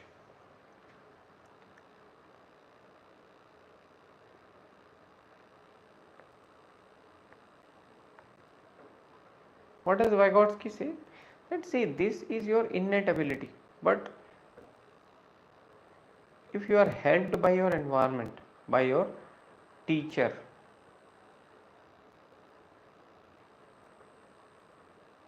peer group,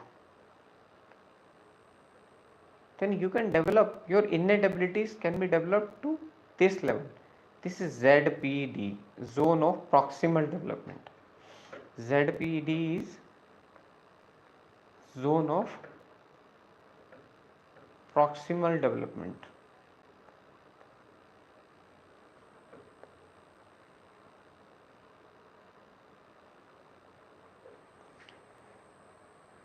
Through the help of environment, how you are adapting to it. अब यहाँ पे देखो, if you want to apply it, कहीं से भी connect कर सकते हैं. इसको बोलते हैं mastery. Mastery is not reading 10 books. आपने ये पढ़ा पियाजे में. पियाजे ने क्या बोला? Assimilation,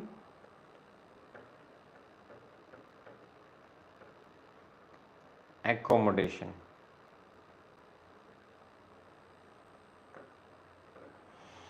You have an understanding or a concept in your mind. You see cat and tiger as a child as the same family. Okay.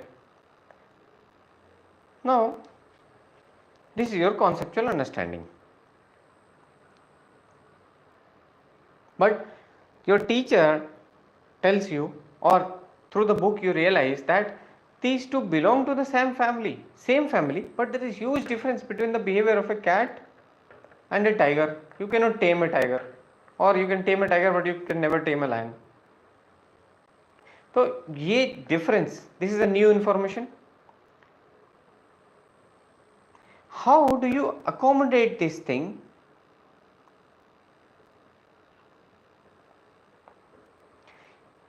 First is your assimilation. Through assimilation, you form a concept.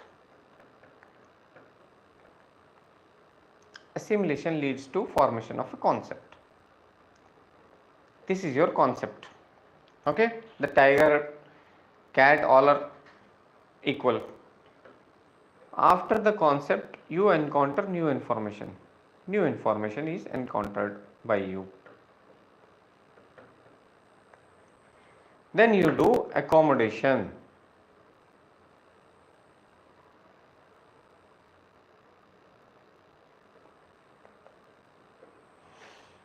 That gives birth to new concept.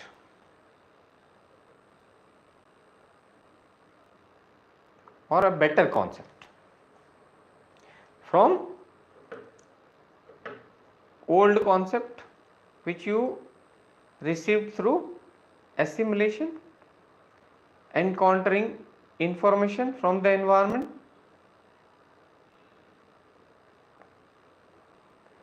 leading to new concept.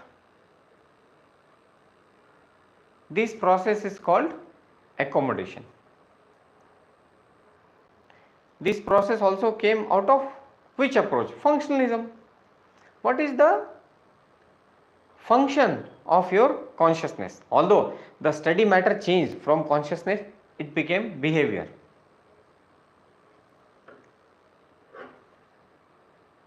Mind to consciousness, conscious, structuralist, functionalist. Functionalist saying that how we adapt to our environment, that should be our focus of study. But you see, where was the lack? Although it also had huge heuristic impact, that gave birth, functionalism gave birth to, later on, functionalism gave birth to behaviorism, which was a major force which shaped psychology for many years and still relevant. But again, the problem with the functionalism was that the matter of study, consciousness.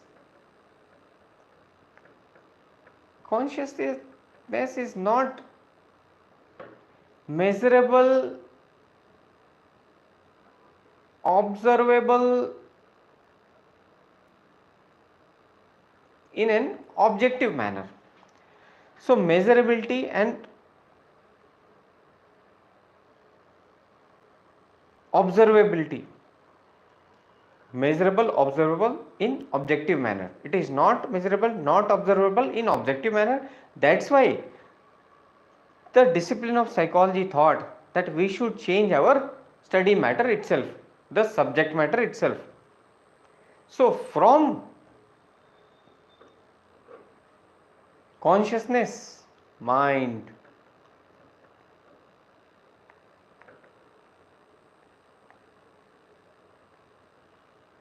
it became behavior.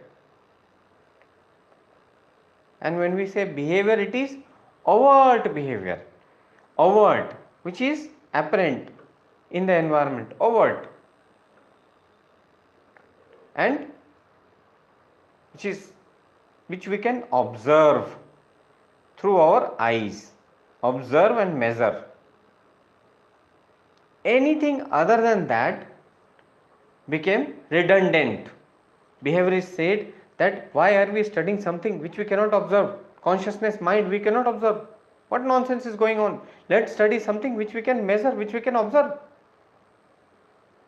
And they said what all we are saying, our basic fundamentals of learning psychology itself is faulty. They said everything is defined by environment.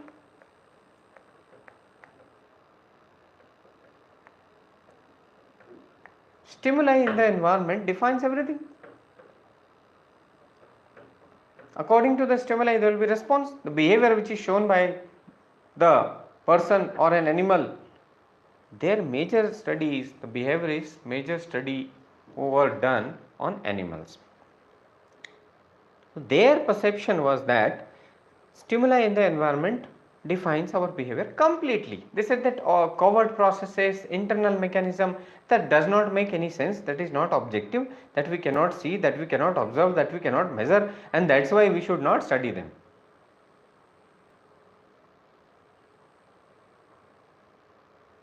From there came our SR approach or radical behaviorism.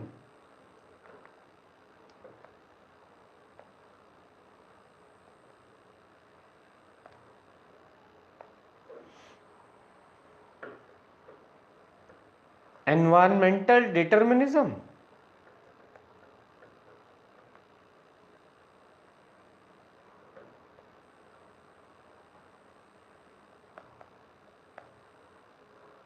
Or neuropsychological approach.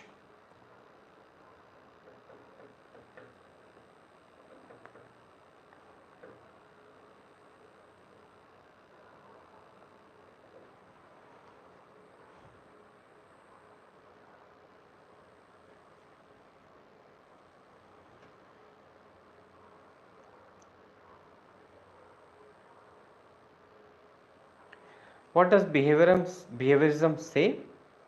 How behaviorism defined psychology for many years, and how the forces which opposed behaviorism, like cognitive approach, humanistic approach, and the champion of psychoanalytic approach, Sigmund Freud, how these sources and forces were shaping the discipline of psychology, we will see in the next class. In the next class, we will also see how psychology as a discipline is different from other disciplines of science and social science, humanistic disciplines. How psychology is different from other humanistic disciplines, how psychology is different from other natural sciences disciplines. Then we will see the application of psychology to societal problems. We will also see the recent trends in psychology. Once the foundation stone of psychology has been put up, which will be done till Friday when there is our next class, we will move swiftly to other chapters. So with this, we will end our class here only. Don't waste your time in noting the facts, just understand the things. It is very important for you to realize that 3-4 points you can write in the examination that you should understand, explain, and you should revise it again and again, so that you get very good marks. No need to overstress yourself. See you in the next class on Friday, and I hope your interest in psychology is also increasing day by day. Apart from the fact that you are preparing for a competitive examination, you should do it with a full vigor and zeal. There is no point doing anything like a dead wood. Thank you very much. Good night.